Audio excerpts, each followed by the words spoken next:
사도신경으로 신앙 고백 드리겠습니다. 나는 전능하신 아버지 하나님 천지의 창조주를 믿습니다. 나는 그의 유일하신 아들 우리 주 예수 그리스도를 믿습니다. 그는 성령으로 잉태되어 동정녀 마리아에게서 나시고 본디오 빌라도에게 고난을 받아 십자가에 못 박혀 죽으시고 장사된 지 사흘 만에 죽은 자 가운데서 다시 살아나셨으며 하늘에 오르시어 전능하신 아버지 하나님 우편에 앉아 계시다가 거기로부터 살아있는 자와 죽은 자를 심판하러 오십니다. 나는 성령을 믿으며 거룩한 공교회와 성도의 교제와 죄를 용서받는 것과 몸의 부활과 영생을 믿습니다. 아멘.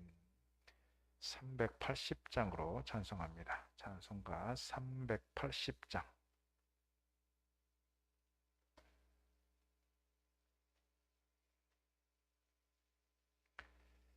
찬송가 380장 찬송하겠습니다. 나의 생명 되신 주님 앞에 나아갑니다. 주의 흘린 보혈로 정케 하사 받아주소서. 날마다 주를 찬송하겠네.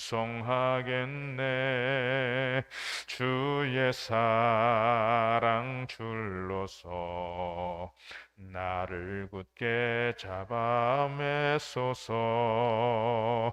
괴로운 세상 지낼 때 나를 인도하여 주소서. 주를 믿고 나가면 나의 길을 잃지 않겠네. 날마다 주를 찬송하겠네. 주의 사랑 줄로서 나를 굳게 잡아 매소서. 세상 살아갈 때에 주를 더욱 사랑합니다. 밝고 빛난 천국에 나의 영혼 들어가겠네. 날마다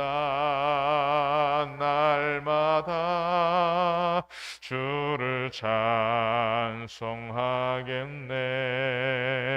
주의 사랑 줄로서 나를 굳게 잡아 매소서.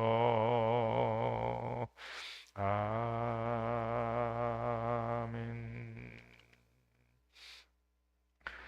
오늘 주신 말씀 구약성경 욥기 4장 1절로 11절 말씀입니다.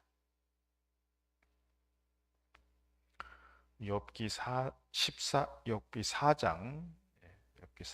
1절로 11절 말씀 우리 한 절씩 교독하겠습니다. 대만 사람 엘리바스가 대답하여 이르되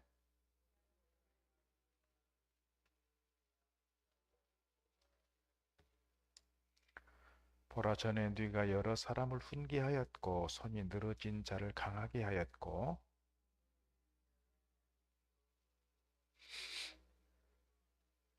이제 이 일이 네게 이름에 네가 힘들어하고 이 일이 네게 닥치면 네가 놀라는구나.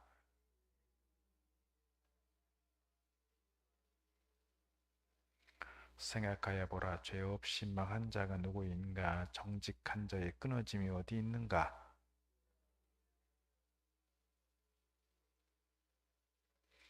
다 하나님의 입 기운에 멸망하고 그의 콧김에 사라지느니라.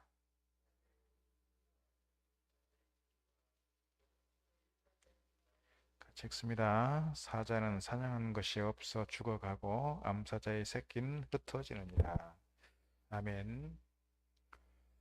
오늘도 새벽에 나오신 여러분에게 하늘의 은혜와 복이 함께 하시기를 바랍니다. 한여름철 장마인 것처럼 비가 이렇게 계속 내리고 있습니다. 필요한 부분도 있겠으나 또 가을이 되면 또 따스한 햇살이 좀 비치면서 곡식이 좀 연글고 해야 되는 시기인데 비가 계속 내려서 좀 아쉬운 마음이 없지 않아 있습니다. 여러분 건강 잘 챙겨가시기 바라고 하루하루가 주 안에서 평강 누리는 복된 삶이 되시기를 바라겠습니다. 욥기 1장에서 3장까지는 욥기 전체의 서론 부분에 해당된다고 말씀드릴 수 있고, 이제 주요한 부분, 그러니까 욥기 내용의 전체적인 내용 중에서 가장 많은 부분을 차지하고 있는 것이 욥의 세 친구들과 욥이 변론하고 논쟁하는 장면들이에요. 친구들이 말하면 욥이 답하고 친구들이 말하면 욥이 답하고 이런 내용들인데, 오늘 본문에서 벌써 시작이 되고 주요한 내용 속에서 28장까지 이런 논쟁들이 계속 이어져 가는 걸 볼 수가 있습니다.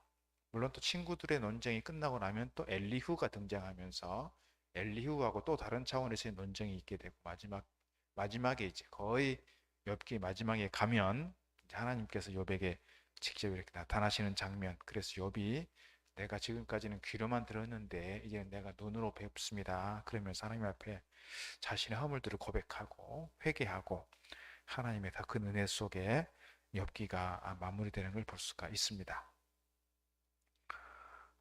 세 명의 친구들이 등장하는데요. 친구라고 하지만 나이가 이렇게 우리가 어렸을 때부터 보통 뭐 이렇게 같이 성장했던 그런 친구들을 뭐라고 하잖아요. 그런 친구들은 아닌 것 같아요.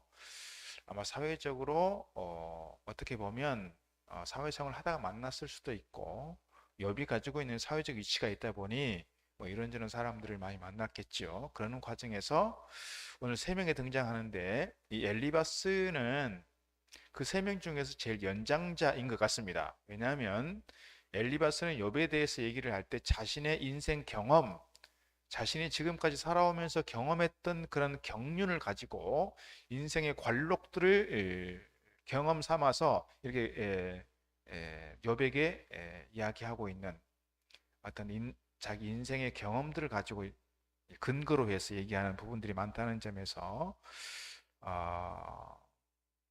욥을 한 50세 정도로 기억을 한다면 엘리바스는 한 6, 70세 정도 뭐 이렇게 우리가 이해해 볼 수 있습니다. 그러니까 친구라고 해서 같은 또래 집단이라기보다는 어떤 욥이 살아가면서 필요했던 그런 친구들이다, 이렇게 말씀드릴 수 있고, 오늘 본문의 엘리바스의 첫 번째 말인데요.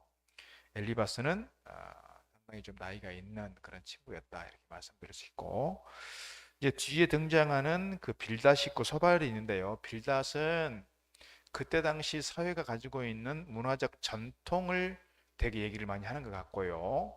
그 다음에 이 빌닷이 이 엘리바스보다 상당히 좀 공격적으로 욥에 대해서 얘기합니다.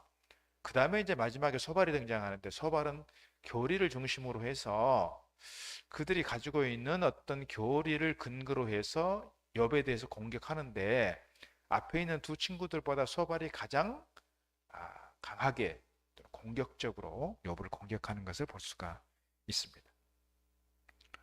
오늘 본문의 말씀을 잠깐 좀 보자면 1절에서 대만 사람 그랬습니다. 대만은 누구냐면 에서의 손자예요. 에서의 손자이니까 오늘 욥은 뭐 누구의 자손이냐 이렇게 얘기하기가 좀 그렇지만, 다 그때 고대 근동 시대에 그렇게 관계들 맺어가는 관계 속에 있었다, 이렇게 말씀드릴 수 있고, 그런 점에서 대만 사람 엘리바스라고 말했을 때 에돔 족장인 대만의 자손이다, 이렇게 이야기를 해볼 수가 있습니다. 10절, 11절 말씀 보게 되면 사자에 대한 이야기를 하고 있는데요. 사자의 우는 소리와 젊은 사자, 어린 사자 이렇게 얘기했을 때 악한 사람들을 사자에 비유하면서 젊은 사자 또는 난폭한 사자 또는 힘 있는 사자들도 하나님의 말씀 한마디에 다 사그라질 수밖에 없는 것이다. 그것이 어떻게 보면 욥에 대한 공격이라고 말씀드릴 수 있고 우리 인생에 대한 교훈이다, 이렇게 말씀드릴 수가 있습니다. 제가 개업 예배를 가면 자주 이렇게 인용하는 말씀이 있는데 어디냐면 8장 주로 많이 봅니다. 8장. 내 시작은 미약하였으나 네 나중은 심히 창대하리라는 말씀. 본문의 앞뒤를 말씀을 나누기도 하는데요. 그 친구는 하나님께서 욥을 통해서 말씀하시거나 하나님께서 뭐 이렇게 어떤 선지자를 통해서 말씀하시는 약속의 말씀들이 아니고 욥을 공격하기 위한 소발의 얘기예요. 그러니까 욥의 친구의 얘기인데 우리가 오늘부터 이제 쭉 상당한 기간 동안 친구들과의 논쟁에 대한 이야기를 다룰 텐데 이 논쟁에 대한 이야기들을 다루면서 우리가 단순하게 친구들이 욥에 대해서 공격하고 욥에 대해서 허물을 들춰내고 욥에 대해서 계속해서 정죄하는 그런 부분들이 많이 있지만 우리가 말씀을 말씀으로 받는다면 이 친구들의 말들 속에서 친구들이 했던 그런 논쟁들 속에서 우리 스스로 배워야 하고 내가 깨달아 가야 하고 내가 삶의 지혜를 얻는다는 측면에서는 오늘을 살아가는 이 시대의 우리에게도 주는 교훈들이 많다 이렇게 생각이 드는 거예요. 그런 점에서 단순하게 그냥 친구들이 여배에게 이렇게 얘기했구만 이게 아니고 이런 말들이 우리에게 어떻게 적용될 수 있을까? 이 말씀들이 하나님께서 나에게 주신 말씀이라고 한다면 이러한 말씀들 속에서 내가 무엇을 취해야 되는지 내가 어떤 이 말씀 속에서 어떤 깨달음을 가지고 내 삶의 교훈으로 삼아야 되는지를 분별해내는 것 이것이 뭐냐면 말씀을 읽는 지혜인 것 같습니다. 그래서 하나님 성령을 통해서 오늘 친구들의 논쟁이지만 이 말씀들을 통해서 나에게 깨달음 있게 하시고 삶의 지혜를 얻게 하시고 나에게 영의 양식 되게 하옵소서. 그렇게 이 성경을 읽어가면서 오늘 우리가 좀 그렇게 가면 좋겠다 그런 말씀드리고 싶습니다. 아까 말씀드린 것처럼 대만 사람 엘리바스 이렇게 시작합니다. 그리고 이제 뒤로 가면 6장에 가면 5장까지 쭉 엘리바스 얘기예요. 6장에 가면 욥이 얘기하는 부분들입니다. 7장까지 연결이 되고 8장에 가면 소발이 아니고 빌닷이었습니다.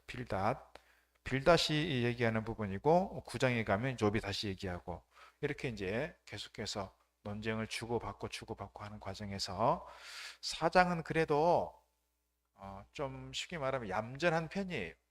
그렇게 막 과격하게 하지 않아요. 그런데 뒤로 갈수록 또 말들이 과격하게 됩니다. 왜냐하면 앞에서 말한 내용들이 쉽게 말하면 욥에 대해서 막 얘기를 하면 욥이 그래 정죄를 하면 그래 내가 잘못해서 그렇지 이렇게 쉽게 받아들이고 넘어가면 좋은데 욥도 나름대로 막 이렇게 변론을 하거든요. 그러니까 쉽게 말하면 친구들이 얘기를 하는데 씨알이 안 먹히는 거예요. 그러니까 뒤에 가면 더 강하게 공격하고 더 뒤에 가면 더 강하게 공격하고 이것이 이제 욥기 전체의 어떤 흐름이다 이렇게 말씀드릴 수 있습니다. 이 친구들이 욥이 너무 고통스러워하고 힘들어하는 상황 속에서 욥을 찾아왔어요. 욥을 찾아와서 일주일 동안은 그냥 있습니다. 일주일 동안 같이 옆에서 울어주고 옆에 있어주는 것만 해도 힘이 되잖아요. 옆에 있어주는 것만 해도 여러분 장례가 날 때 가서 뭐 무슨 말을 해주고 막 이렇게 하는 것도 물론 위로가 될 수 있지만 옆에 가만히 있어주는 것도 큰 힘이 되는 것 같습니다. 예전에 그래서 장례가 나면 주로 밤을 샜어요. 밤을 친구들이 가서 밤을 새고 밤을 새는데 너무 지루하니까 뭘 했어요? 그림 공부를 했죠. 그림 공부를 그랬던 경험이 있습니다. 요즘에는 우리 문화가 밤을 새는 문화다 보니까 이게 전통이 안 좋다 그래가지고 시촌 세브란스에서는 밤 12시가 되면 다 보냈어요. 유족들도 다 보내버렸어요. 근데 이게 너무 우리 정서하고 맞지 않다 보니 다시 바꿨어요. 그냥 문 열어줬어요. 그런데 유족들이 많이 좀 위로가 되고 힘이 되는 경우들을 언제 제가 보게 되냐면 발인 예배하고 땅 하고 끝나는 것이 아니고 발인 예배하고 장지까지 같이 따라갔을 때 좀 많이 위로가 되는 것 같습니다. 힘이 되는 것 같습니다. 우리 주로 화장장 갔다가 또 이렇게 장지를 가는데 우리는 교회에서는 공식적으로 화장장까지 가는 것으로 끝내긴 합니다만은 저도 사실 딜레마예요. 화장장까지 가서 끝내는 것은 유족들이 장례를 마치는 과정까지 우리가 좀 책임져 주지 못하는 그런 상황 가운데 있는 것 같아서 또 화장장을 해서 화장장으로 끝나는 것이 아니라 또 장지까지 가고 납골당을 가고 하는 경우들이 있는데, 거기까지 가주는 것이 마땅하다라고 하는 목사님들도 많이 계시고, 또 제가 생각해도 필요한 부분인 것 같아서 사실 좀 딜레마입니다. 우리가 거기까지 가기에는 시간적으로 너무 많은 부분이 우리가 소비가 되기 때문에 딜레마이긴 합니다.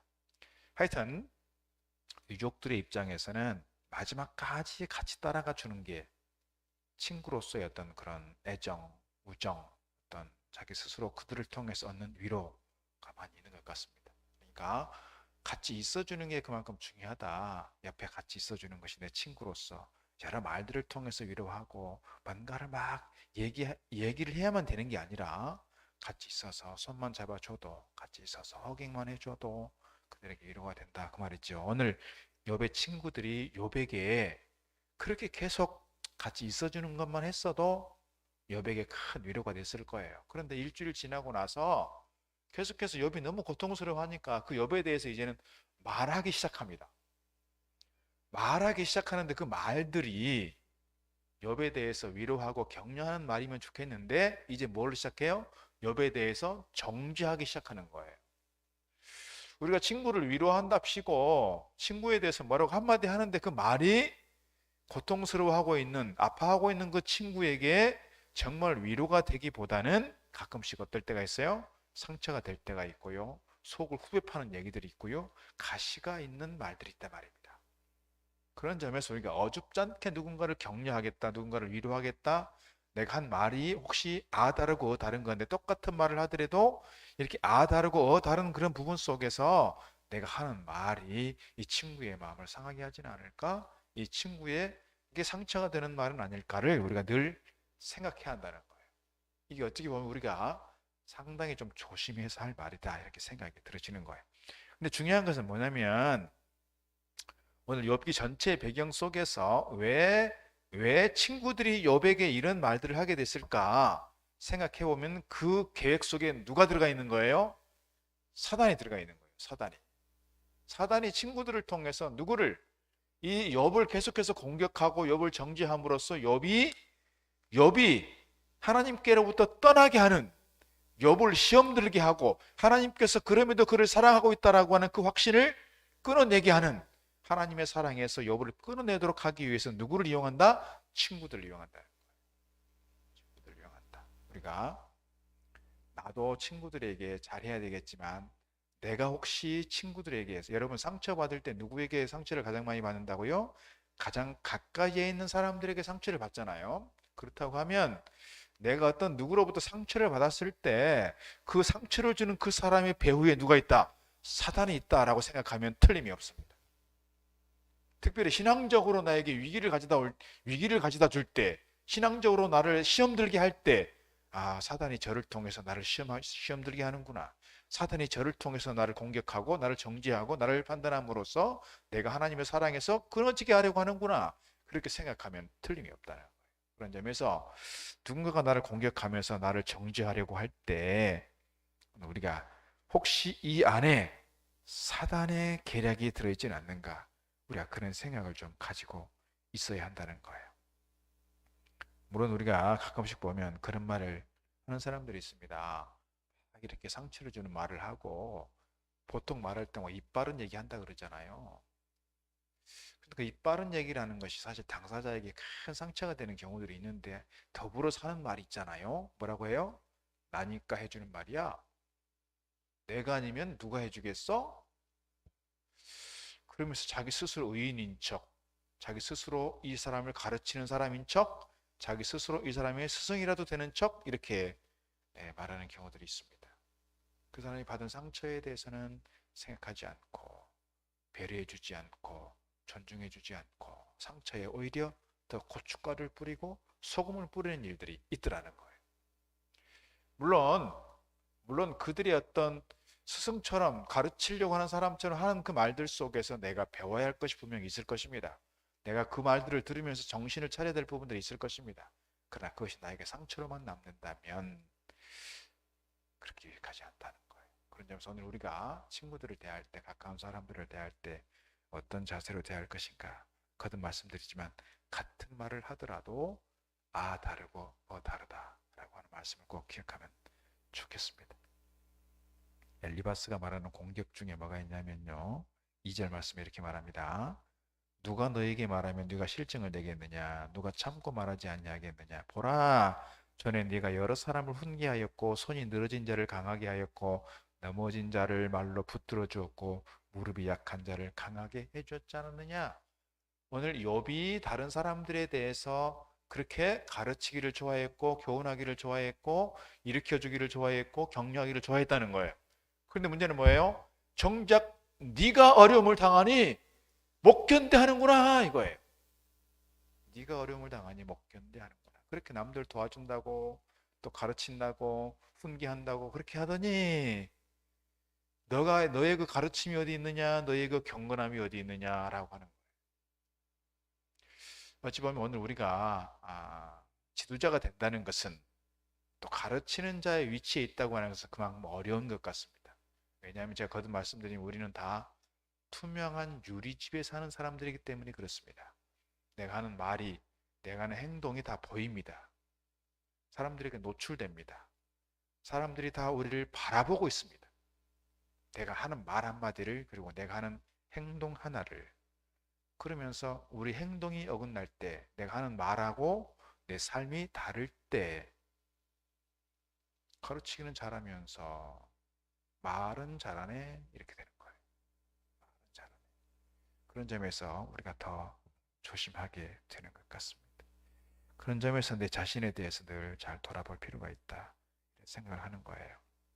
오늘 엘리바스가 하는 얘기는 네가 열심히 가르치더니 네가 뭐 이렇게 훈계하더니 네가 뭐 이렇게 격려하는 것 같더니 정작 5절 이제 이 일이 너에게 이름에 네가 힘들어하고 이 일이 너에게 닥치면 네가 놀라는구나 이거예요. 네가 놀라는구나.